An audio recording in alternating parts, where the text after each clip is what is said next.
Good afternoon on what is a bright, warm and sunny day. It is Wednesday, September 14th. I've got a nice hot cup of tea.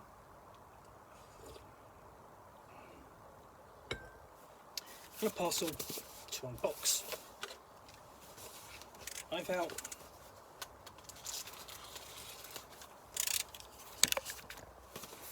what I've got in there is this, so let's slide that out. And I've got this, which is Colostle, a solo RPG adventure. Now, in the past few years, solo RPGs have become quite popular. Especially with the release of A Thousand Year Vampire. And in these games, typically driven by either draws of cards or rolls of dice, you get story prompts. And the reader stroke player is essentially, it would guide his character through this world or the situation and create a story about it. He will write up his notes, he will create a journal about it, which is why they're called journaling games.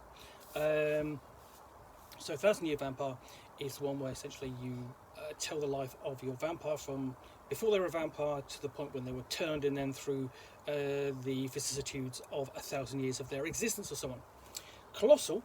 Okay, so welcome to the world of Colossal. Prepare to get lost in a world of your own imagination, steered by the rules within this book. This is a solo role-playing game, a game in which you can play by yourself. While your character's journal... Write your character's journal as they explore the strange lands of Colostle, a castle so colossal that fields, valleys, mountains and even oceans rest within its rooms. Discover 4 incredible character classes and a simple rule set. All you need to embark on this grand adventure is pen, paper and a deck of playing cards. Play it alone with the rules in the book, or use the world of Colostle and the classes as a setting for your next multiplayer role-playing adventure. But although the rooms are colossal inviting, beware the rooks, strange lumbering stone automatons that patrol and guard the world's mysteries. What will you discover as you venture deep into the world of Colossal? So that's a stunning cover. It's a really fantastic kind of anime-esque cover. And then inside we have various pen and ink piece of artwork. Just see how good all they are.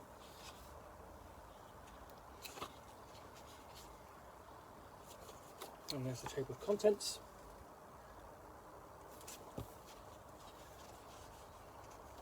And there's the signature character there, presented in her glory, which is a little bit sort of like bikini armor there, barbarian bikini look.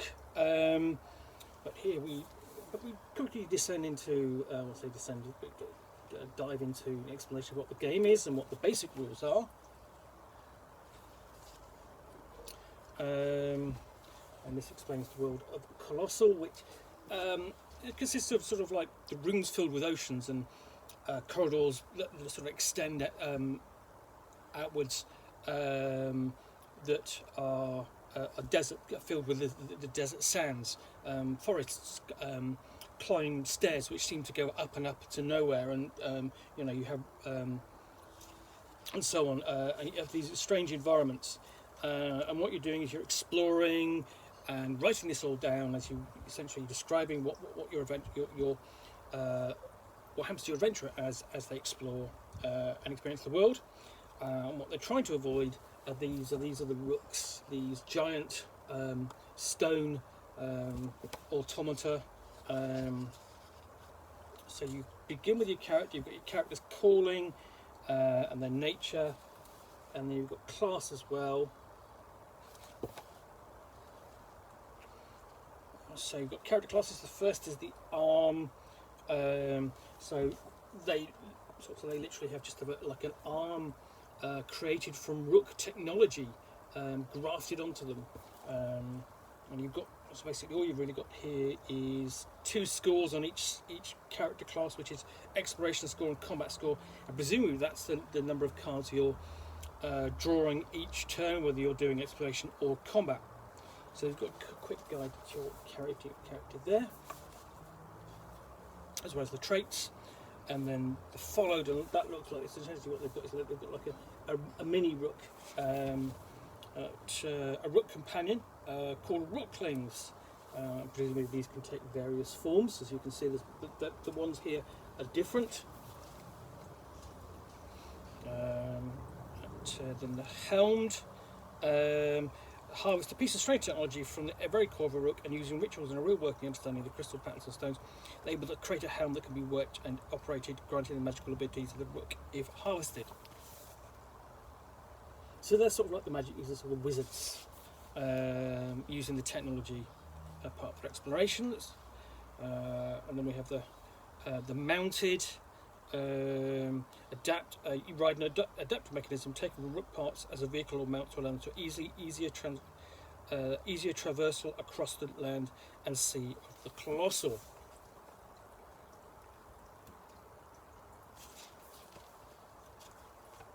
There's some explanation of what magic is. Again, this fantastic artwork and great vistas of the inside. It's essentially the inside of this castle. And they've got guidelines to each of the rules here, and just the scale here essentially is so high. We have clouds and a mountaintop. The player has travelled to the top of this mountain on his mount, and there are rafters above. So first, then we've got the card prompts. So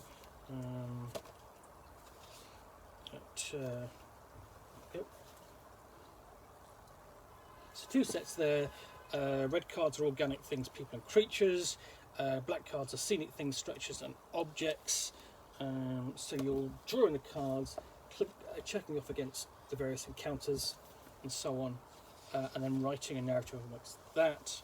We've got a table of items and events which can be found, again determined by the draw of the cards, and then illustrations essentially of an explorer and adventurer out at sea, one of the great oceans in one of the rooms. And then just the same thing, so you've got ocean encounter tables and weather tables and so on. And then we have a section on the cities of Colostle, and quite a vibrant place. And still this, I like the use of the signature character throughout.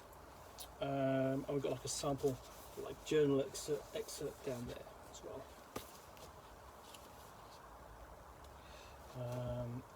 So you've got rules on here on building the city. So it's not a case of even the city itself isn't written in stone, as it were. The player can draw cards to add a like Hunters Guild, a tavern, a merchant, and so on, housing district, and then we've got city building prompts for individual locations within the city, and there's presumably more of them. And then we have the particular districts. So, for example, Hunters Guild, and they've got a housing district as well there.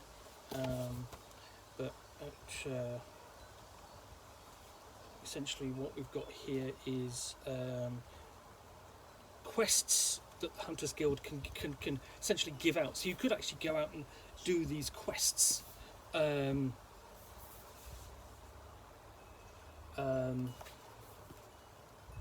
Basically, depending upon the draw of the card, you don't even have to go and do them. You could just draw them and say, there were these quests available.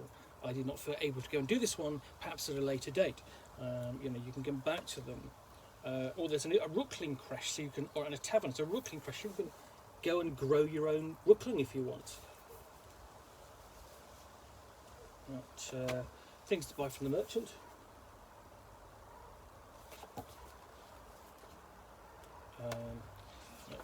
So things like mysterious potions, rook gauntlets, electric swords, tripwire launcher, and it sort of also does have. There's sort of like a couple of things that I'm getting a feel for from this.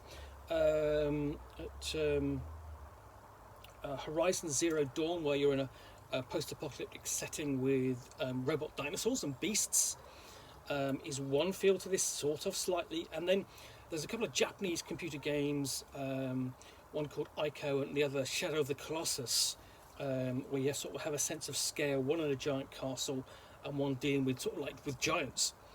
And then we have battlement encounters, so she's sort of like atop the battlements there, and all she can see in the distance there is obviously just more battlements.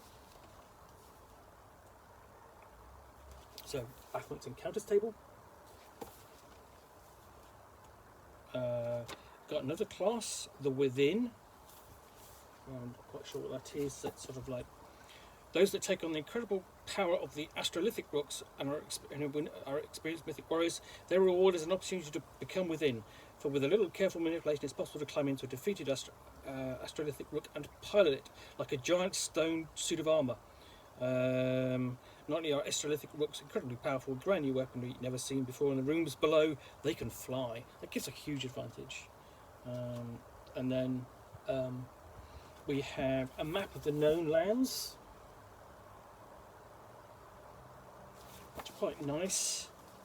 It's really nice artwork. Another explanation of combat.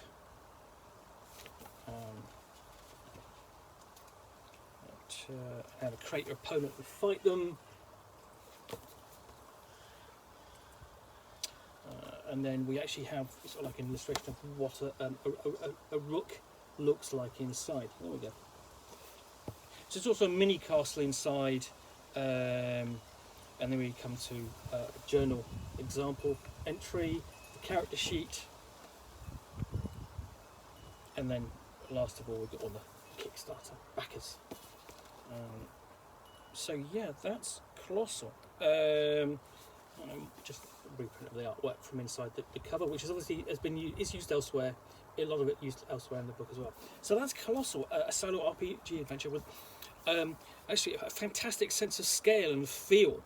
You actually want it to be something else. I actually, yes, I would enjoy playing this, I think, as a solo RPG, but I want to explore it with a group of friends, or I'd like to sort of like explore it as a story of its own, almost a studio to Ghibli film. I think it has that feel. It has a very sort of vaguely anime-esque feel to it. So yeah, that's Colossal, a solo RPG adventure.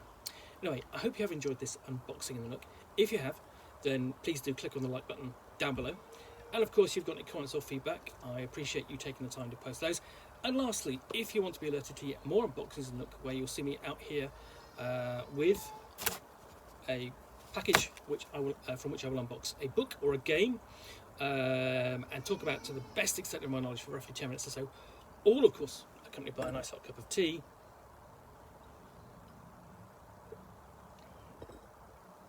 Then please do hit that subscribe button down below. Once again, thanks for watching another unboxing of the Nook. I'll be back again soon with another one. Bye for now.